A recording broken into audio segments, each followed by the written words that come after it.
안녕하세요. 김태훈 목사입니다. 빵집 목사의 뚜벅뚜벅 메시지. 오늘은 창세기 묵상 71번째. 꿈꾸는 자로 살아야 하는 이유는, 꿈꾸는 자로 살아야 하는 이유는 창세기 42장 1절에서 17절 말씀 가지고 오늘도 뚜벅뚜벅 메시지 시작하겠습니다.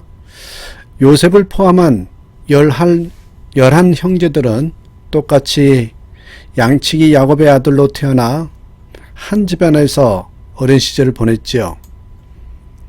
요셉이 나이 17세에 헤어져서 이제 20년의 세월이 흘러갔습니다. 한 사람은 당대를 지배하고 있던 애굽의 총리입니다.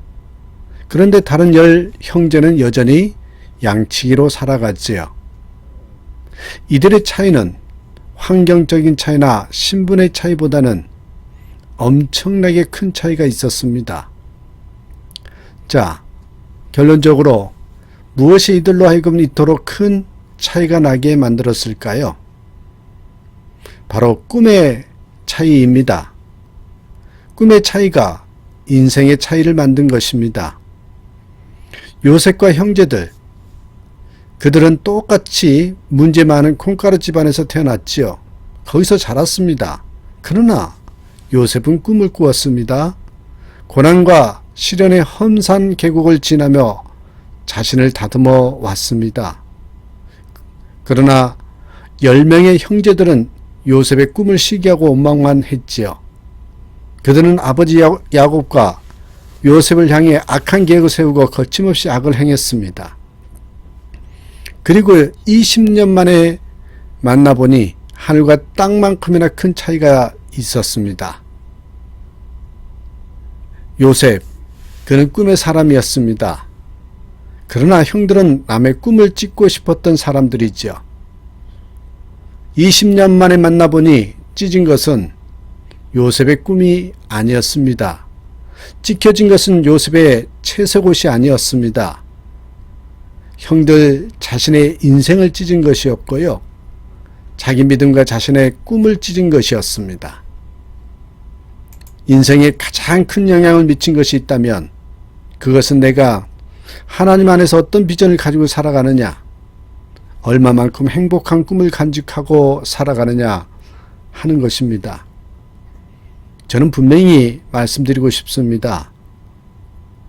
나이가 결코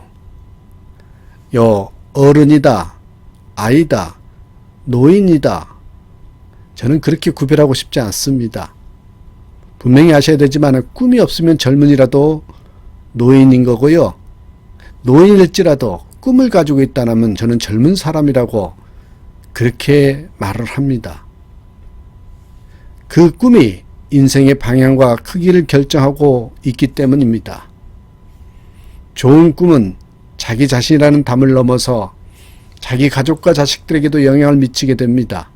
나아가서 교회 공동체에 크나큰 영향을 미칠 뿐만 아니라 여러분 우리가 살고 있는 공동체, 이 나라 이 민족에게도 영향을 미치게 되어 있습니다. 자, 20년 만에 만났던 11 형제. 이제 그들을 바라보면서 우리는 분명한 결론을 내릴 수 있습니다. 맞다. 꿈의 크기가 인생의 크기였구나. 꿈이 인생을 결정하는구나. 이 결론을 내릴 수가 있다라는 것입니다. 흔히 듣던 이야기 가운데 이런 이야기가 있지요. 어떤 양계업자가 독수리알 하나를 주어서 달걀과 함께 부화를 했습니다. 그랬더니 독수리가 자신이 독수리인 것을 알지 못하고 어미닭을 쫓아다니며 머리를 쪼아먹고 있었습니다. 양계업자는 닭이 아닌 독수리를 날개짓하게 하기 위해서 담장 위에 얹혀놓아도 지붕 위에 올려놓아도 비틀비틀거리다 떨어지곤 합니다. 이 독수리를 어떻게든 날게끔 하게끔 또 본질이 또 자기의 아이덴티티를 찾게 하기 위해서 창공으로 하늘 창공으로 솟아오르게 하기 위해서 이제 결단하고 높은 절벽 위로 독수리를 안고 올라갔습니다. 마침 절벽 위를 나르는 독수리 떼가 보였지요. 그 독수리를 보여주면서 얘야 너는 독수리란다 라고 말하면서 벼락을 향해서 힘껏 집어 던졌습니다. 처음에는 비틀비틀 계곡 아래로 떨어지는 듯 보이더니 곧바로 날개를 쫙 펴고 깨악 소리 지르면서 창공을 솟아 올랐습니다. 자기를 독수리라고 생각하는 사람과 병아리라고 생각하는 사람은 차이가 있을 수밖에 없지요. 오늘 본문을 보십시오. 본문 1절에 보시면 흉년이란 삶의 위기 상황 속에서 야곱의 자식들이 어떻게 하고 있는지를 보시길 바랍니다. 1절 보세요. 그때에 야곱이 애굽에 곡식이 있음을 보고 아들들에게 이르되 너희는 어찌하여 서로 바라보고만 있느냐. 너희는 어찌하여 서로 바라보고만 있느냐고. 야곱의 11 아들들은 넋이 나간 사람들처럼 속수무책 서로 멍하니 바라만 보고 있었습니다. 형제들의 우유부단한 성격들이 어찌할 바를 몰라 당황해하고 있습니다. 기근이라는 문제 앞에서 문제만 묵상하고 있습니다. 가족에게 밀어닥친 문제 앞에 압도당해 있는 모습이지요. 이 차이가 뭘까? 묵상해 보니 바로 꿈이 있는 자와 꿈이 없는 자의 차이라는 것을 알게 되었습니다. 꿈이 없는 자는 문제 앞에 망연자실을 합니다.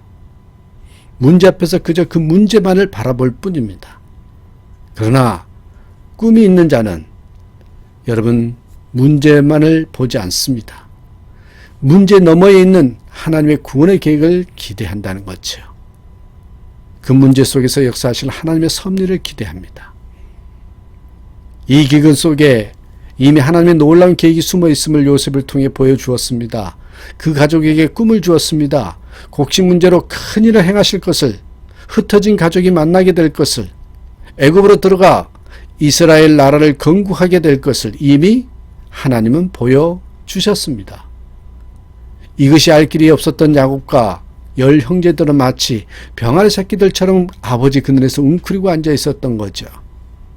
그러나 꿈꾸는 독수리와 같은 요셉을 보십시오. 그는 늘 꿈을 먹고 살았습니다.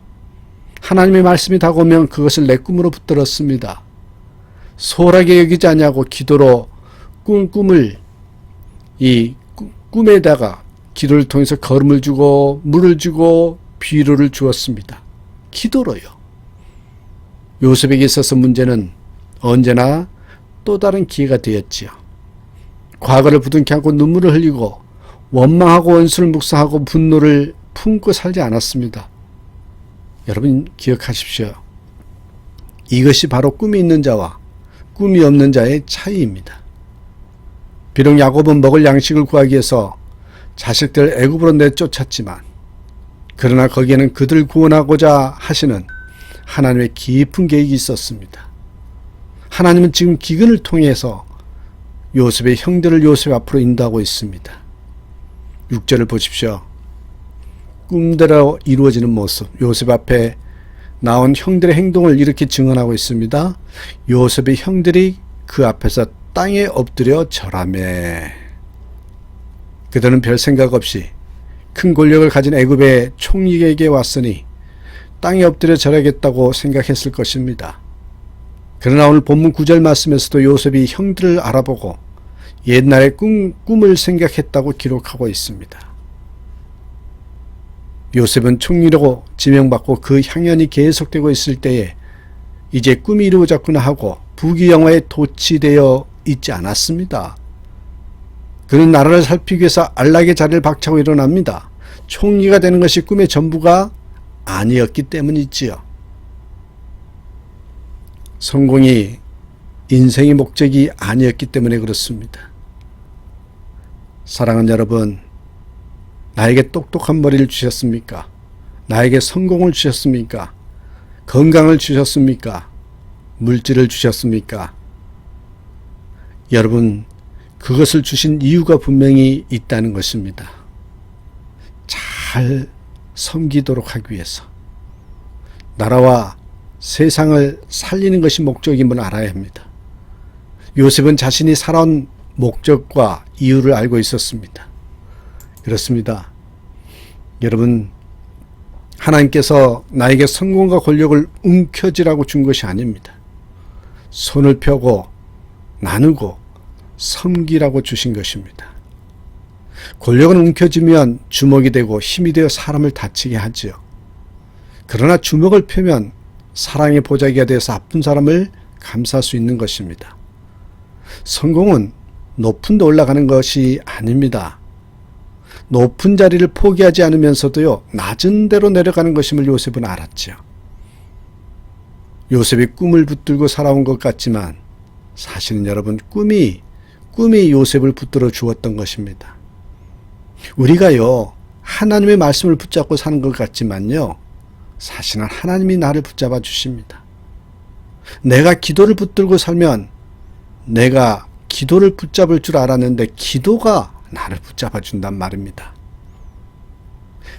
디트로이트에 있는 헨리 포드 자동차 회사의 한 모퉁이에 헨리 포드 부부의 사진이 걸려 있고요. 그 옆에 이런 글귀가 쓰여 있다고 합니다.